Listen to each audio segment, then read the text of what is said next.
I sat in my truck in my own driveway for 11 minutes before I could make myself get out. Through the windshield, I watched two men carry pieces of my kitchen out the back door, the oak cabinets my late wife Carol picked out in 1994, and drop them into a construction dumpster like they were garbage.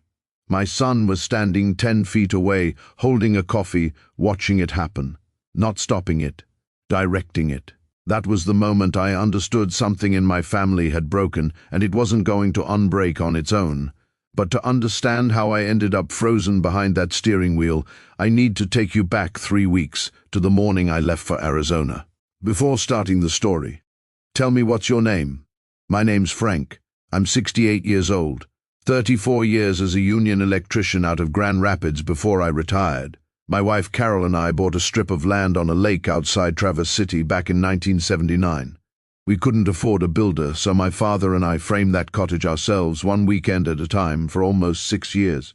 Carol picked out every cabinet and tile in that kitchen. I ran every wire in the walls with my own 2 hands. When Carol passed 3 years ago, that cottage is where I went to keep breathing. It wasn't just a building to me, it was the only piece of my life with her still standing exactly the way we'd left it. If I lost that, I honestly didn't know what I'd have left of either of us. My son Brian is a good man, mostly. 40 years old, married to Nicole, 2 kids, a house 2 hours south.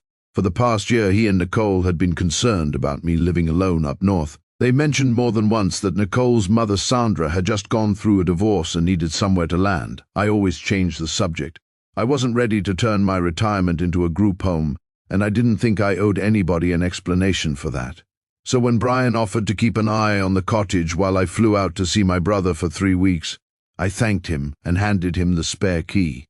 That was my first mistake. My brother's doctor moved up an appointment, so I flew home 2 days early. I drove the last stretch of gravel road with the windows down, looking forward to the quiet. Instead, I found a contractor's truck blocking my driveway, a dumpster by the porch, and the porch itself, the one my father and I built by hand, half torn off the house. Inside was worse. The kitchen was gutted down to the studs. Wiring I'd run 30 years ago hung loose from the ceiling, my recliner, my books, Carol's photographs. All of it was boxed up in the garage under a tarp, like my whole life had been quietly demoted to storage. Brian came around the corner in work gloves. He saw my truck and didn't even look surprised. "Dad, you're early," he said, like I was the one who owed an explanation. "Domino too." "What is this?" I said. My voice came out quieter than I felt. "It's an addition," Brian said, "a first-floor suite. Sandra's going to move in with us here. Nicole and I figured we'd relocate up too. The kids can grow up on the lake. It's a good plan, Dad." "Nobody asked me. You weren't exactly saying yes on your own," he said. "And come on, be honest. This place is basically going to be ours eventually anyway. Why not use it now while you could use the company?" I didn't answer right away, because what I felt standing in my gutted kitchen is hard to explain unless you've felt it yourself. Trust, I've learned, works a lot like the wiring behind a wall. You don't think about it for years. You flip the switch, the lights come on, and you go about your life.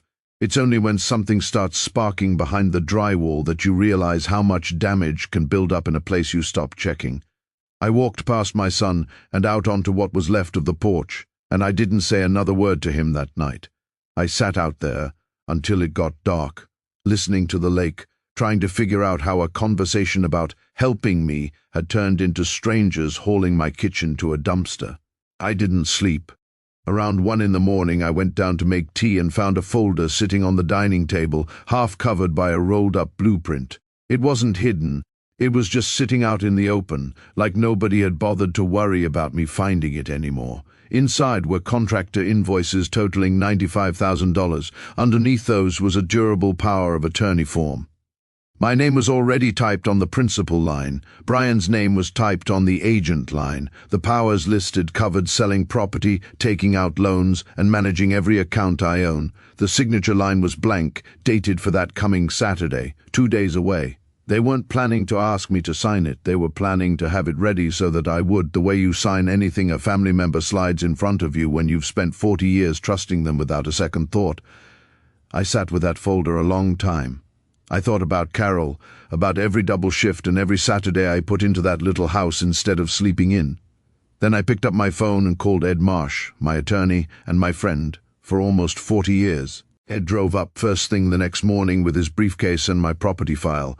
While he was organizing the paperwork at my table, he stopped on one page and went quiet. "Frank," he said, "did you know this was in here?" He turned his laptop toward me. It was our family trust, the one Carol and I had updated together the year she got sick. I remembered arguing with her about one clause she insisted on adding, one I thought was unnecessary at the time. She wanted it written in plain language. If any beneficiary ever tried to pressure me out of the cottage or take control of it without my consent while I was still living, that beneficiary would forfeit their share of it completely. I'd honestly forgotten the clause existed. Carol hadn't. 3 years after she was gone, she was still standing between me and anyone who might come for what we built together. Ed drew up the paperwork that same morning, a stop work notice on the construction and formal notice that Brian and Nicole needed to vacate the property. We had it delivered at 7 a.m. Saturday, the same hour a crew had once let themselves in without asking me.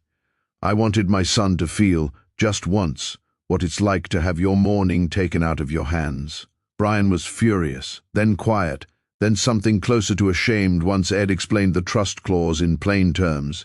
He hadn't known about it either. Nicole and Sandra left that weekend. Brian stayed one more day, and for the first time in longer than I can remember, we actually talked, not about the house, but about his mother, and what she would have thought of all this. He didn't have a good answer. To his credit, he didn't try to make one up. A contractor I trust put the repair cost at just over $60,000. Brian is paying it back himself in monthly installments without me having to ask twice. He calls every couple of weeks now. Short calls, careful ones. We're rebuilding something smaller than what we had, but it's honest, and that's more than I had a month ago. The porch is finished now. Same one my father and I built, same one Carol used to sit on to watch the sun go down. Just framed a little stronger the second time around. I still sit out there most mornings with my coffee, and some part of me still can't believe I had to fight to keep a home I already owned. If you'd been the one sitting in that truck, would you have called the lawyer, or would you have let them in? I still sit out there most mornings with my coffee, and some part of me still can't believe I had to fight to keep a home I already owned. If you'd been the one sitting in that truck, would you have called the lawyer, or would you have let them in?